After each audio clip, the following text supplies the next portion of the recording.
রহিম SSC 2025 যারা ইতোমধ্যে পরীক্ষা শেষ করে এইচএসসি 2027 শিক্ষার্থী হিসেবে পথযাত্রা শুরু করতে যাচ্ছ, আমি মোহাম্মদ আরিফুল ইসলাম। আরিফ স্যার পাবনাতে সুদীর্ঘ 16 বছর যাবৎ ইংরেজি পড়িয়ে আসছি, ইংরেজি পড়াচ্ছি। এই 16 বছরের পরিক্রমায় হাজার হাজার শিক্ষার্থী এই শিক্ষা প্রতিষ্ঠান থেকে তাদের স্বপ্নের বিশ্ববিদ্যালয়, ঢাকা ইউনিভার্সিটি, বুয়েট, মেডিকেল সহ বিভিন্ন স্তরে পড়াশোনা করছে। অনার্স মাস্টার্স কমপ্লিট করে তাদের গন্তব্যে পৌঁছে গেছে, কেউ অলরেডি পড়াশোনা করছে। তো প্রিয় শিক্ষার্থী, ইংরেজি এটা একটা আতঙ্কের নাম হয়ে গেছে, ইংরেজি একটা ভীতি রয়ে গেছে। সুদীর্ঘ 12 বছর ইংরেজি পড়ার পরেও, প্রাইভেট পড়ার পরেও আমাদের কেন যেন ইংরেজি ভীতি দূর হয় না।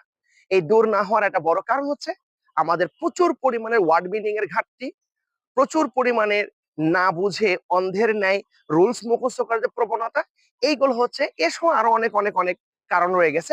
এটা মেজর দুইটা কারণ আমাদের ইংরেজি দুর্বলতার প্রধান অন্তরায় বলতে পারি আমরা।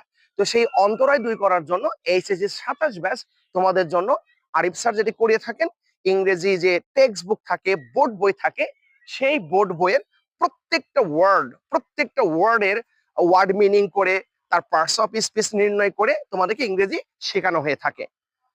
তো আসলে তুমি যদি ইংরেজি ওয়ার্ড মিনিং চরম না জানো, যদি ইংরেজি ওয়ার্ড মিনিং তোমার ঘাটতি থাকে, এই ঘাটতিটা তোমার ইংরেজি প্রথম পত্রে যেমন প্রভাব পড়বে, এর একটা নেগেটিভ প্রভাব পড়বে দ্বিতীয় পত্রের উপর।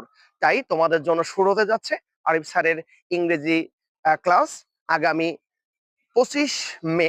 আমি আবার বলছি, আগামী 25 মে এইচএসসি 27 ব্যাচের জন্য শুরু হতে যাচ্ছে একদম নতুন ব্যাচ, যেখানে একদম বেসিক থেকে, রুট লেভেল থেকে ক্লাস শুরু হবে। এখানে বলা বাহুল্য, যারা তোমরা নটর ডেমে পরীক্ষা দিবা, যারা তোমরা সেন্ট জোসেফে পরীক্ষা দিবা, সেক্ষেত্রেও তোমাদের ইংরেজিটা লাগবে। তাই স্যার এখানে ইংরেজিটা একদম বেসিক থেকে শুরু করবে। ক্লাস শুরু হচ্ছে আগামী 25 মে। যারা বিজ্ঞান বিভাগে আসো, মেয়েদের জন্য হচ্ছে রবি, মঙ্গল, বৃহস্পতিবার সকাল 8টায়, এবং যারা বিজ্ঞান বিভাগের ছেলে আসো শিক্ষার্থী থাকতে শনি, সোম, বুধ সকাল 8টায়। এবং যারা এখানে তোমরা মানবিক এবং বাণিজ্যের শিক্ষার্থী তোমাদের জন্য থাকছে বিকেল 3টা থেকে 4টায় দুর্দান্ত ইংরেজি ক্লাস। দেখা হবে ক্লাস ইনশাল্লাহ।